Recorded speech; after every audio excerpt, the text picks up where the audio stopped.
Bueno, este viernes hubo un encuentro que fue interesante, un encuentro por la paz social se llamó, donde estuvieron representantes de movimientos barriales, de movimientos sociales, de gremios, con el episcopado y algo que, con el arzobispo de la Ciudad de La Plata, lo cual por ahí habla de una apertura diferente a la que estábamos acostumbrados con Monseñor Aguer, ahora a través de Víctor Manuel Fernández. Por eso vamos a hablar con uno de los que participó justamente en esta reunión. Tiene que ver con el secretario de Políticas Sociales del Movimiento Evita y dirigente de la CETEP, con Gildo Honorato. Gildo, ¿cómo te va? Buenos días. Buenos días, ¿cómo te va? Un gusto. Bien, igualmente, gracias por atendernos. Bueno, buena señal esta, ¿no? La de la posibilidad de esta charla, de esta apertura. Sin lugar a dudas, es una bocanada de aire fresco, teniendo en cuenta la agenda que nosotros venimos trabajando con Pastoral Social y que a nivel nacional ha tenido algunos avances concretos en el marco de legislación para los sectores más humildes, y después también un enorme compromiso con los conflictos que están teniendo algunos sindicatos muy significativos en la provincia de Buenos Aires. Interpretamos una apertura hacia priorizar la unidad, el diálogo y sobre todo poner en la agenda los temas de los más vulnerables, de los más excluidos. Y eso, la figura del obispo Fernández, para nosotros como militantes sociales, como dirigentes sindicales que estuvimos reunidos con él previamente a la celebración de la palabra de la propia catedral, es sin lugar a dudas un dato muy relevante que nos esperanza en función de construir respuestas concretas para los sectores que están sufriendo mucho la recesión y todos los procesos económicos que son públicos, ¿verdad? Ustedes pretenden justamente que la Iglesia tome parte de esta lucha, digamos, que se ponga un poco al frente, no digo al frente del todo, pero que acompañen los reclamos sociales que ustedes están llevando a cabo. Nosotros con la pastoral tenemos la misma agenda, el conflicto con respecto al hambre, la búsqueda del trabajo como el ordenador social, el combate al narcotráfico y el consumo problemático de los pibes.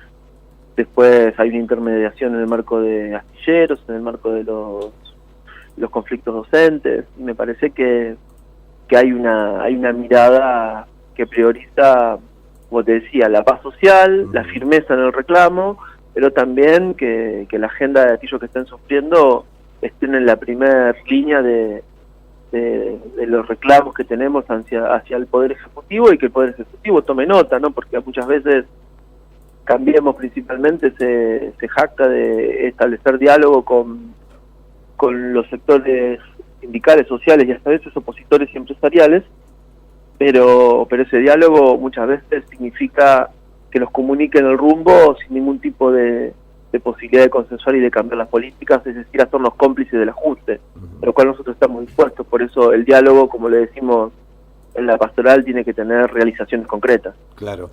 Hablaste de paz social y justamente, en estos momentos donde la situación está complicada, por ahí cuando se habla de paz social, capaz que se piensa, a ver qué va a pasar a fin de año, si va a explotar todo, si se va a desmadrar, si va a empezar a haber saqueos, digamos, ustedes están alertas en cuanto a esto, más allá del reclamo, obviamente, que vienen haciendo para que se decrete la emergencia alimentaria y el renovado pedido para que mejoren la situación, pero ¿la situación está como para que en algún momento estalle algo? La situación es muy crítica, teniendo en cuenta la desarticulación del tejido social, el aumento del hambre, la falta de respuestas por parte del Estado y una connivencia muchas veces de los sectores corruptos de las fuerzas de seguridad, no de todos, con el delito y el narcotráfico. El otro problema que tenemos es que nosotros tenemos muy presente que las grandes crisis sociales benefician a quienes tienen posibilidad de hacer negocios en esas instancias, con la devaluación, con el flujo de capitales hacia el exterior o con la concentración económica, y los que se perjudican han sido los humildes. Yendo a la historia, en el 89 y en el 2001 los más pobres fueron los que más perdimos. Entonces, en ese sentido, nosotros creemos que el conflicto tiene que tener canales institucionales, pero también alertamos que hoy el Estado se está desentendiendo muchas veces de los problemas, y que el trabajo mancomunado de los movimientos populares con los clubes de barrio, las sociedades de fomento, la Iglesia Católica, otras iglesias, somos el factor quizás de garantizar que esta situación no se desmadre. Y me parece que lo que queremos hacer es un llamado de atención para que el Ejecutivo revierta parte del cuadro social, teniendo en cuenta una cuestión. Nosotros tenemos diálogo y pretendemos tener mayores respuestas. Ahora, no hay política social que sea efectiva cuando tenemos un modelo económico que lo único que fabrica y produce es pobreza y hambre. Entonces, ahí vemos la gran contradicción en el diálogo de las autoridades, sobre todo de las áreas sociales, para abordar la cuestión más integral.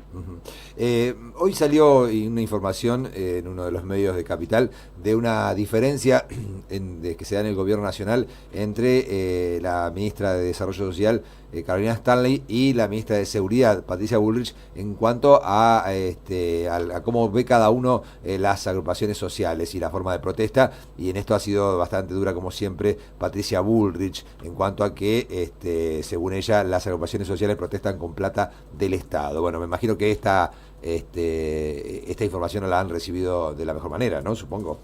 Mira, si vamos a los datos duros, a los datos concretos, las organizaciones populares tenemos algún tipo de vínculo más o menos entre el 10 y el 12% del total de las políticas sociales o de los subsidios, como se les llama.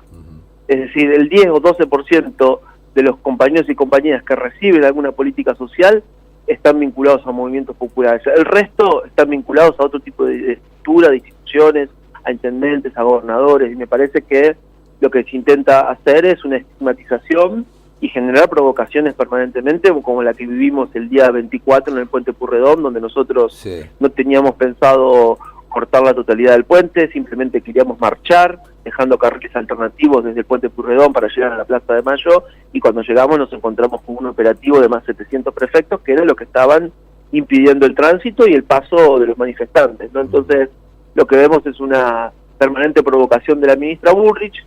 Vemos voluntad de diálogo en Carolina Stanley, pero es un diálogo que muchas veces es estéril, como te decía anteriormente, porque no hay política social que sea efectiva cuando el modelo económico, que es el gran motor de un gobierno, se transforma en una política de generación de la pobreza permanentemente.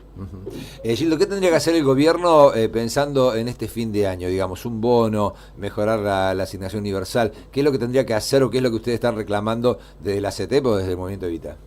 Estamos reclamando primero que se traten y se legisle el marco de las 5 leyes que hemos presentado en la Marcha Federal, que es un programa de emergencia. Decía emergencia alimentaria, de emergencia en adicciones, emergencia en infraestructura social, emergencia en la pequeña agricultura familiar, emergencia en cada una de las políticas sociales para que el presupuesto destinado a las cuestiones problemáticas de los más humildes no sea solamente a través del paradigma del subsidio, sino plantear una política de reconstrucción del paradigma del trabajo para aquellos que están en la pobreza estructural, y después revisar el modelo económico. Nosotros no nos oponemos al Fondo Monetario o al presupuesto del Fondo Monetario por una cuestión de politiquería o de ideologicismo, sino que lo hacemos porque tenemos muy presente que, a pesar de haber habido un desendeudamiento por parte del gobierno, de los gobiernos anteriores, las consecuencias sociales de antiguos acuerdos nunca se revirtieron. Es decir, nunca pudimos superar la barrera del 25% de pobreza estructural en la Argentina, y tenemos casi el 50% de la población económicamente activa sin derechos laborales. Me parece que ahí está el foco de la cuestión y no vemos ninguna voluntad de cambio. Es más, lo que vemos es la reafirmación de un único modelo económico, de un único rumbo, y eso lo que hace inevitablemente es profundizar la desigualdad, profundizar los problemas estructurales, que no son nuevos, pero que se han acrecentado, y convocando también a una propuesta de acuerdo multipartidario y multisectorial, porque evidentemente acá lo que necesitamos es una propuesta de unidad nacional que estabilice la Argentina en función de un rumbo, beneficiando o teniendo como prioridad a los más humildes. Gildo, te agradecemos este ratito acá con nosotros. Hasta cualquier momento, que tenga un buen día. Igualmente, hasta siempre. Gildo Honorato es secretario de Políticas Sociales del Movimiento Evita, dirigente de la CETEP, hablando un poquito con nosotros aquí en Locos por el Aire.